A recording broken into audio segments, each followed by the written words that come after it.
All right, let's dive right into this explainer. Today, we're going to unravel a genuinely fascinating legal mystery from the Philippines that asks exactly where we draw the line between a well-meaning mistake and a literal criminal act. We're looking at a recent, highly significant Supreme Court decision that completely deconstructs how we view public accountability, government procurement rules, and the Anti-Graft and Corrupt Practices Act. So here's the scenario I want you to chew on for a second. If a mayor skips public bidding, but ultimately finishes a project on budget, using local labor, and without pocketing a single cent, should they go to prison for graft?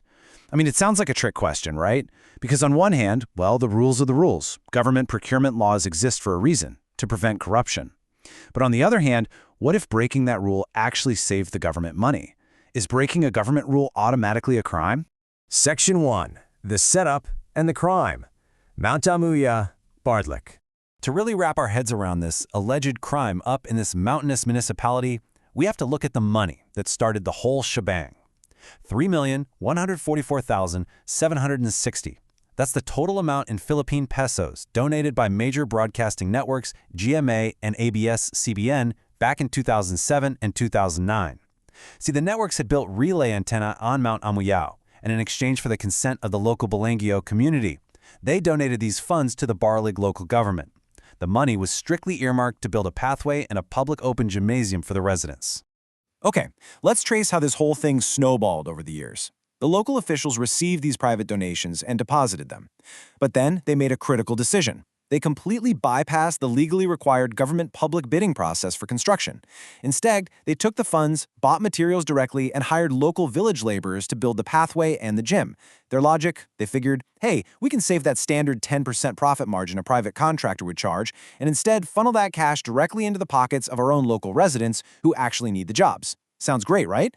Well, this decision triggered a massive audit by the Commission on Audit in 2010, which eventually led to a criminal conviction in 2021, and finally, a dramatic Supreme Court acquittal in 2024.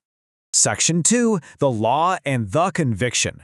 Republic Act No. 3019. So how exactly did a community project morph into criminal charges?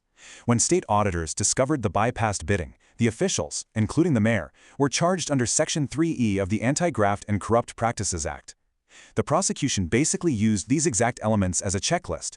To prove graft, you need all of these. First, they were public officers. Check. Second, the prosecution argued they acted with evident bad faith or gross negligence by blatantly ignoring procurement laws. Check. And third, they argued that skipping the public bidding process automatically caused undue injury to the government, because, theoretically, the government lost out on getting the most advantageous competitive cost from a formal bidding process. The Sandiganbayan, that's the special anti-graft court in the Philippines, initially agreed entirely with the prosecution's logic. They ruled that skipping public bidding was illegal, full stop. They convicted the mayor, the municipal treasurer, and several other officials. And the sentence? A really harsh 6 to 8 years in prison, plus perpetual disqualification from ever holding public office. The court stated that by skipping the bidding, the officials granted unwarranted benefits to the local laborers and suppliers they handpicked. Section 3. The Plot Twist. The Supreme Court Appeal.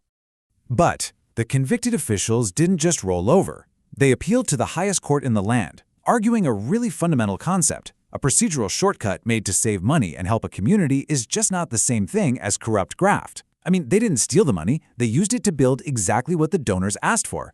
And what's absolutely crucial here is how the Supreme Court defines undue injury. The court noted that the prosecution completely failed to prove any actual financial loss.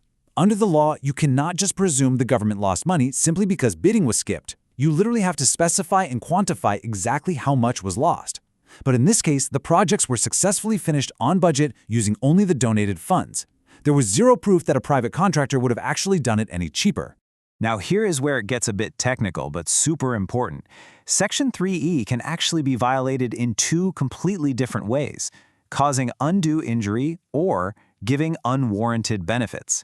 The original information, like the formal charging document, only charged the Barlig officials with causing undue injury to the municipality. But wait, remember how the lower court convicted them for giving unwarranted benefits to local laborers? The Supreme Court pointed out that this is constitutionally wrong. You simply cannot formally charge someone with one specific act and then convict them of a totally different one.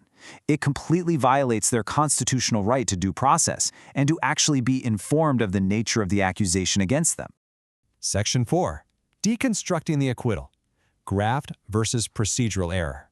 When we step back and really look closely at the intent behind the officials' actions, the prosecution's case completely falls apart. Were they public officers? Yes. Was there undue injury? No. The projects were completed using the private donations. But look at that final element, evident bad faith. To prove this, the law requires a palpably fraudulent and dishonest purpose. But the prosecution proved zero fraudulent intent, zero stolen money, and zero malicious motive. The justices basically hit the nail on the head here. They concluded that the officials acted on the misguided but completely well-intentioned belief that private donations didn't require government public bidding.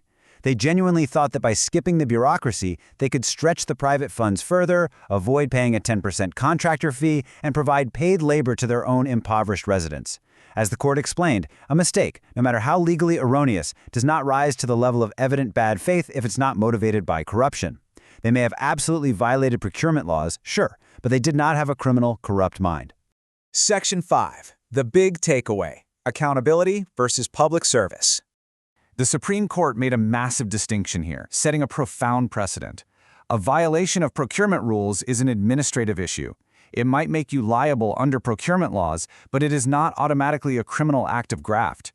You just cannot use the anti-graft law as a blanket punishment for every procedural error. They issued this powerful reminder, and honestly, it's something every public servant should hear. They noted that if we weaponize every single administrative misstep with criminal punishment, we run the massive risk of paralyzing the good people in government. Think about it. If every error in paperwork or procedure is met with the threat of 6 to 8 years in a prison cell, then qualified, well-meaning individuals will be terrified to serve, and literally nothing will ever get built. Which leaves us with a really tough legal and moral dilemma to think about the next time we hear about a government rule being broken.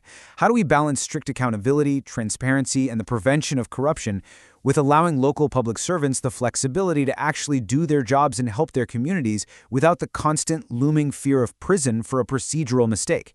It's a really delicate balance, but as this explainer shows, the presence of a broken rule doesn't always equal the presence of a corrupt heart. Thanks for joining me on this one, and I'll catch you on the next explainer.